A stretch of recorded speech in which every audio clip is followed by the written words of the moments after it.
Núcleo de Memória do Supremo Tribunal Federal continua no programa de hoje a conversar com o ministro do STF, aposentado, Paulo Brossard, ex-ministro da Justiça, senador, líder do então MDB no Senado Federal, que teve uma participação muito importante na história da redemocratização no Brasil. Falávamos de discursos que proferiu em sua passagem pelo Senado e o senhor debateu com importantes senadores e importantes porta-vozes do regime de então, né? E o senhor se caracterizava por ter uma atitude franca e corajosa e assertiva, mas ao mesmo tempo por manter um nível elevado nesse debate, que às vezes a gente até sente falta no debate parlamentar dos dias de hoje. Como era essa vida no Senado Federal num momento tão difícil da vida nacional? Ora, eu fui eleito senador quando nada me autorizava a imaginar ou esperar que pudesse ser. E eu pensei comigo mesmo, o Estado tem uns 6 milhões de habitantes naquele tempo, e como todos os estados têm 3 senadores, eu sou uma terça parte dessa diminuta parcela, em 6 milhões, 3 cidadãos. De modo que, o que me cabe fazer? Fazer as coisas que devem ser feitas, pelo menos na minha apreciação, da melhor maneira possível. E com isso, é claro, já então eu tinha alguma leitura sobre fatos parlamentares importantes, né, da história do Brasil, sem falar de outros países. Eu não posso me quebrar esses padrões.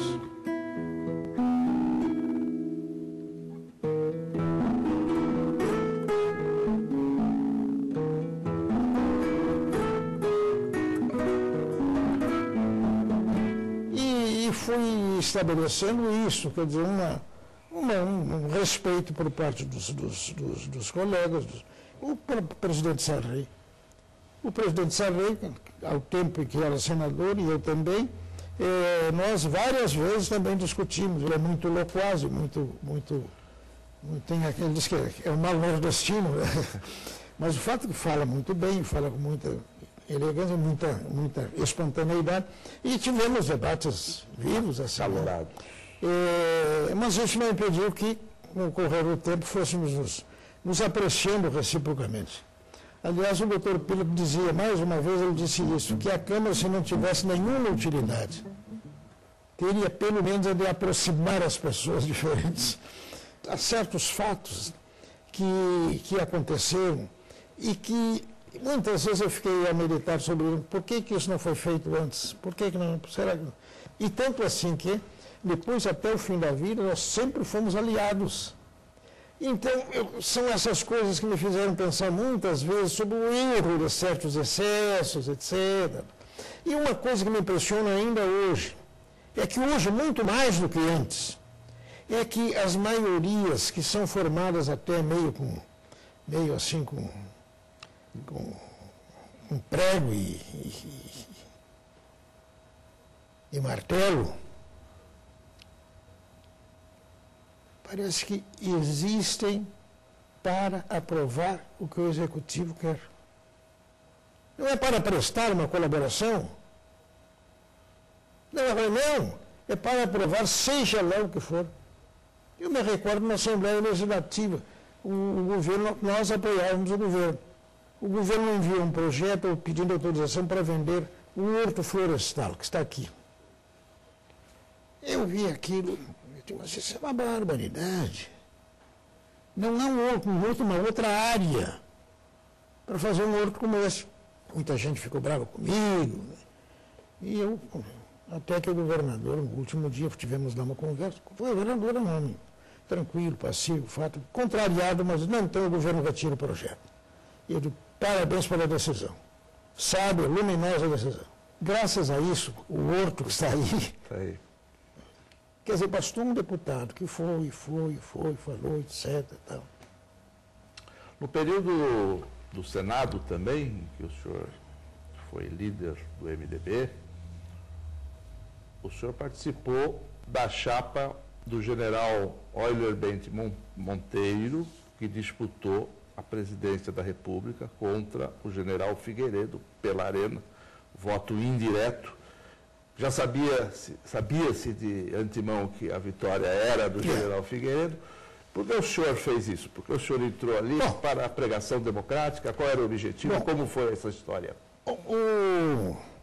Até um particular aí que pouca gente conhece. Fui feito candidato a vice, porque a bancada, né, eu nunca reivindiquei, nunca procurei nada disso, mas alguém tem que ser. Depois, quando foi retirada a televisão, eu sustentei e pretendi que fossem retiradas as candidaturas. Porque não há condições. Com televisão, a gente pode, inclusive, fazer uma pregação que valia a pena. Não? Bom, o general Euler não concordou com isso e, por conseguinte, ficou. Depois disto, depois sendo eu líder do MDB no Senado, na hora lá de chegarem o general Figueiredo e o Aureliano, como vice-presidente, e eu como fui designado para introduzir. E eu fui. E depois fui censurado.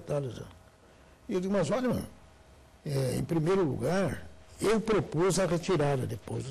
Não, minha tese não foi vitoriosa. E agora depois, eu concorri com o Aureliano. O Aureliano me devia. Agora depois eu não fui cumprir um mandato de rotina. Não, eu não faço isso. Fica muito bonito, não? Estamos conversando com o ministro Paulo Brossard neste programa do Núcleo de Memória do Supremo Tribunal Federal.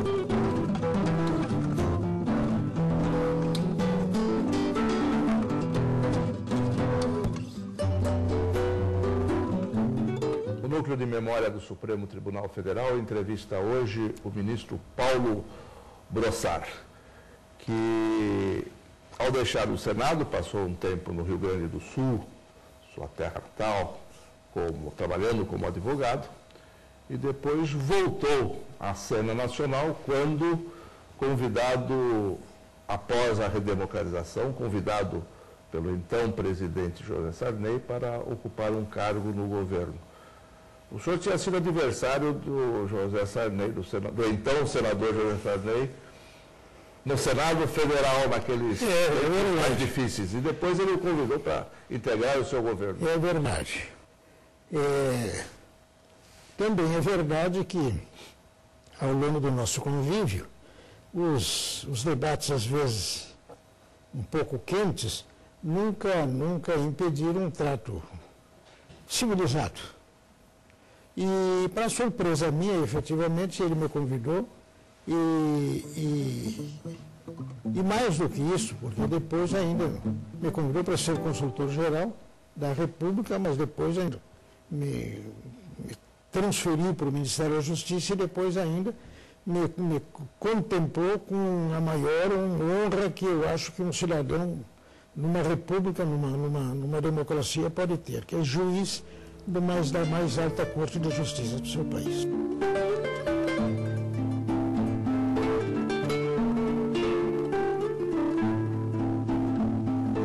Acredito que tenha tido um êxito, se não absoluto, pelo menos um êxito relativo nessas coisas.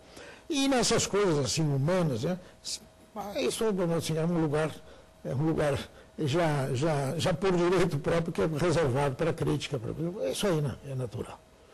O senhor, no Ministério da Justiça, empreendeu um programa pioneiro relativo às penitenciárias, à construção de É verdade. E que, de certa forma, não teve continuidade, não é isso? É verdade, porque quando eu fui secretário da Justiça no Estado, 6 meses, um certo dia eu verifiquei que tinha sido a Casa de Correção de lá, era um presídio construído na metade do século XIX e para X de tempos. Com o tempo, o resultado tinha 10 vezes mais. Cheguei na secretaria, pedi o contrato que tinha sido feito antes de mim e verifiquei que o prazo estava esgotado e a demolição não tinha sido feita, era para demolir, apagar aquela nódoa. Eu imediatamente, aquele dia, eu anulei o contrato por descumprimento. O fato é o seguinte, eu fiquei muito impressionado com isso. E procurei verificar aquilo, quais foram, depois fiz uma consulta assim, qual foi a última penitenciária que foi feita no Rio Grande do Sul, em São Paulo. E era desalentador. Eu disse, não, então tem que fazer. Já que não pode fazer menos de uma, porque não pode fazer meia penitência. Então não foi uma por Estado. Agora, evidentemente, aquilo era o começo. Era para continuar. Eu sempre digo que eu compreendo que um administrador, em vez de fazer uma cadeia, se ele pode fazer uma boa escola, ou um hospital, né? É claro que é muito, dá melhor ao mundo fazer aquilo, fazer uma cadeia. É como fazer esgoto, né? Fica enterrado, ninguém dá valor àquilo.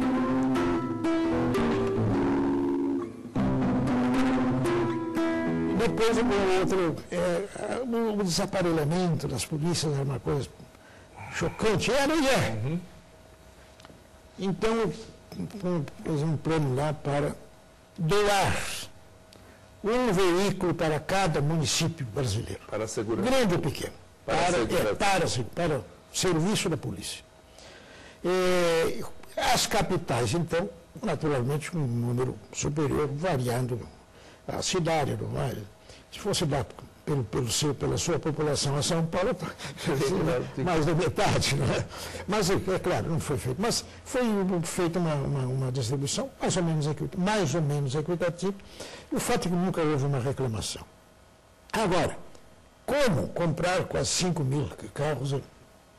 Concorrência pública, mas se eu estabelecer os requisitos do carro, eu posso estar dizendo que só uma empresa tem condições de vender.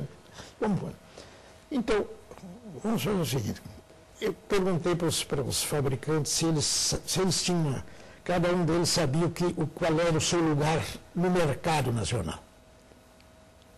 Qual era a venda de cada um do seu produto. Não, isso é fácil, é maior fulano, muito bem.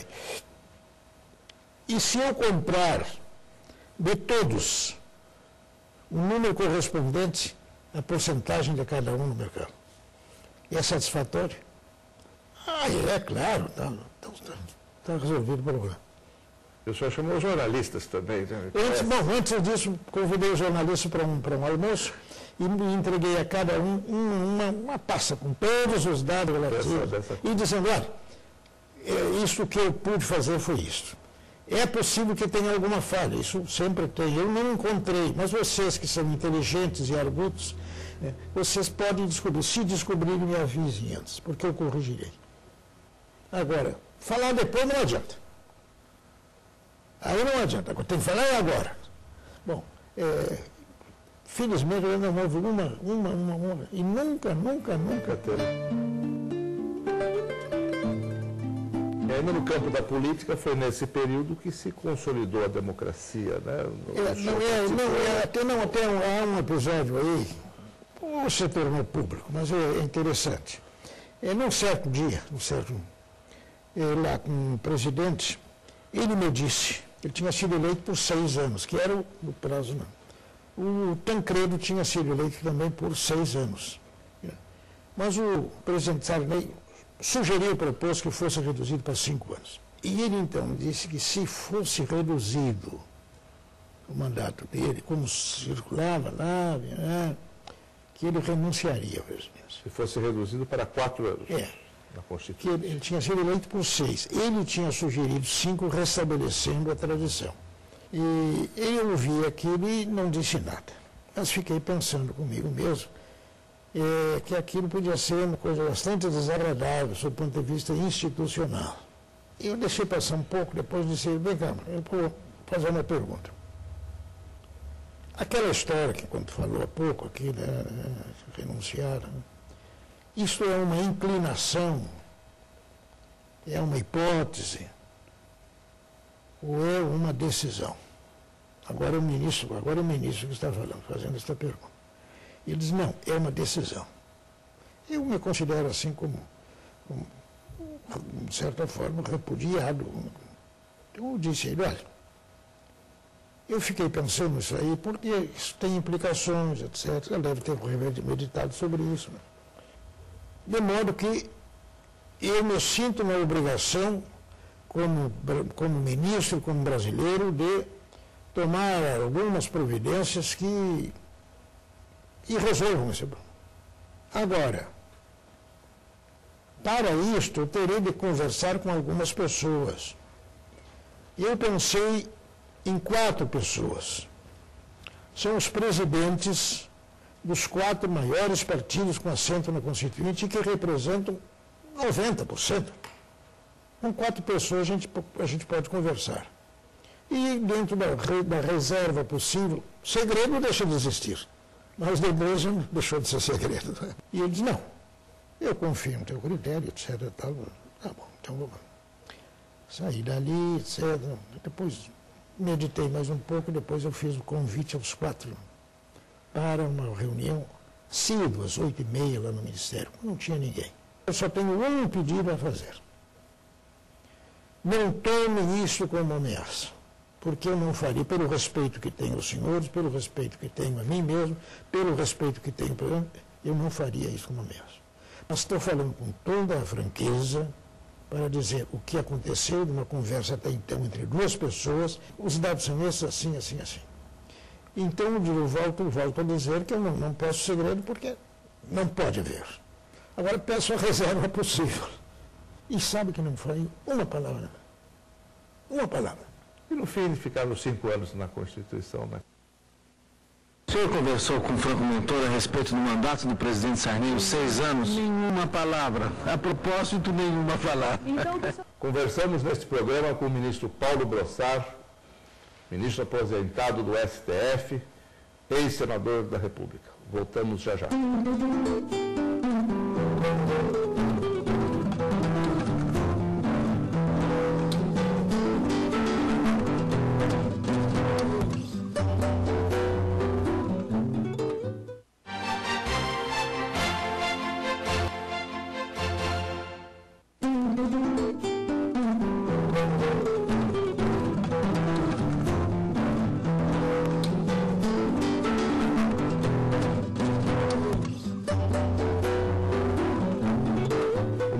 Paulo Brossard conversa conosco neste programa do Núcleo de Memória do Supremo Tribunal Federal. Quando foi que o presidente Sarney lhe comunicou que gostaria de enviar seu nome para o Supremo Tribunal Federal? E como foi a sua reação? Eu fui convidado para ser consultor geral. Isso. E eu lembro, mas o que é isso? Mas e o doutor Bessoni? E ele disse, não, é uma grande figura, não. O Bessoni já me pediu, dizendo que ele tinha aceito esse convite, porque era amigo do Tancredo, tudo mais, etc., assim. Mas ele pedia para ser liberado, e eu apenas pedia a ele que me desse uns prazos, uns dias aí para escolher. Né? Tá bom, assim é diferente, então. Depois da consultoria, eu gostaria que você fosse para o Ministério da Justiça. E por fim, eu queria vê-lo no Supremo Tribunal. E eu ainda disse, mas o que é isso? Um convite triplo. E ainda me disse mais. Me disse que já tinha pensado também em outras pessoas. O Sérgio Borges mencionou. Creio que me pertence. Que era o procurador-geral, então. E assim foi feito. De modo que eu realmente, quando fui, eu fui sabendo que era esse, pelo menos, o plano do presidente. Confesso que nunca, jamais tinha imaginado que viesse a ser ministro do Supremo Tribunal.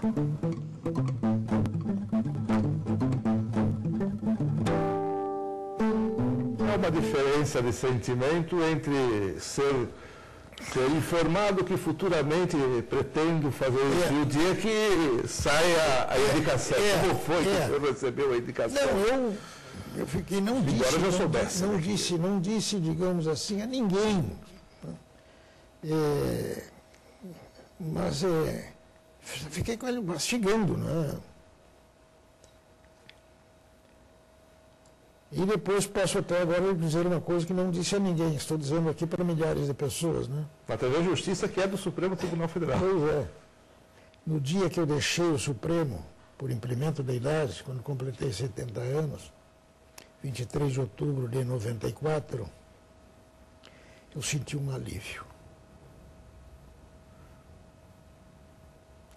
Eu senti um alívio. Porque eu sempre tive um máximo cuidado, afinal de contas, em honrar os meus deveres, né? No dia que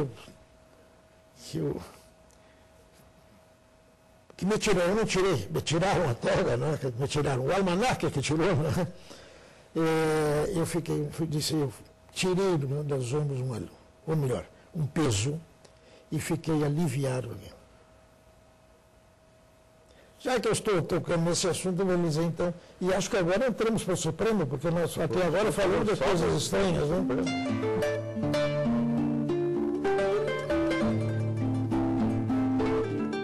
Mas, uma vez, eu tinha votado num determinado sentido. E a pessoa tinha ganho por unanimidade, porque o tribunal me acompanhou, e eu era relator. Mas depois eu recebi um outro caso igual, em tudo. E, refletindo, cheguei à conclusão, é uma coisa instintiva talvez, né? Cheguei à conclusão de que eu tinha errado. Meditei ainda mais, etc. Esperei mais uma semana para levar a julgamento, até que depois de estar com uma convicção tranquila e tal, levei a julgamento. E comecei dizendo, eu queria confessar ao tribunal que eu tinha errado ao dar uma extensão que não estava na lei aquilo. Era uma interpretação, mas que, no meu modo de ver, não era autorizada. E me senti no dever de corrigir o meu voto, de retificar-me e dizer ao tribunal que, afinal de contas, os homens erram, errar é humano, e eu estava confessando o erro do nome, assim, porque não queria, já que eu não tinha o privilégio de não errar, que eu não queria ter o privilégio de permanecer no erro. Em nome de uma falsa coerência, ou com o poder de não dizer que tinha errado. De modo que eu queria dizer isso e o meu voto agora era nesse sentido, assim. O tribunal me acompanhou. Quanto mais claro e mais direto, eu acho melhor. E depois, em assuntos relativos à justiça, em que sempre há dois interesses contraditórios, sempre contrários, né? e se confrontam, e se eles brigam, é preciso ter muita clareza, mostrando que as coisas são ditas assim, e sujeitando a crítica, isso é natural. Né? Agora, uma coisa interessante, já que estamos falando do Supremo Tribunal. Diz que no Supremo havia cordialidade entre os ministros. E tinha de haver, afinal de contas, eram 11 pessoas que tinham alguma semelhança, estavam no mesmo tribunal, convivendo dia a dia ali, havia cordialidade, sem haver intimidade. Isso eu poderia dizer. Para concluir, o que o senhor poderia dizer, fazendo um balanço dessa sua vida tão movimentada, tão atuante e que teve tantas repercussões na própria história contemporânea do nosso país. O senhor é um homem feliz com tudo que fez, por tudo que passou? Olha, eu acho que eu poderia ter feito mais. Poderia, mas resumo tudo dizendo assim, não me queixo. Excelente. Ministro Paulo Brossard, em nome da TV Justiça e do nosso programa do Núcleo de Memória Histórica do Supremo Tribunal Federal, quero agradecer muito o senhor ter nos recebido em sua casa, aqui em Porto Alegre, e desejar muita saúde, muita alegria e muita felicidade. E muito obrigado pela gentileza. Muito obrigado, foi muito amável e ao mesmo tempo muito agradável, porque me fez lembrar uma série de coisas aí que estavam mais ou menos esquecidas. Mas é porque eu tenho pensado nisso mesmo. Não me queixo. Acho que recebi mais do que merecia e que não fiz ainda coisas que deveria ter feito, mas afinal de contas as limitações são inerentes. C'est la vie.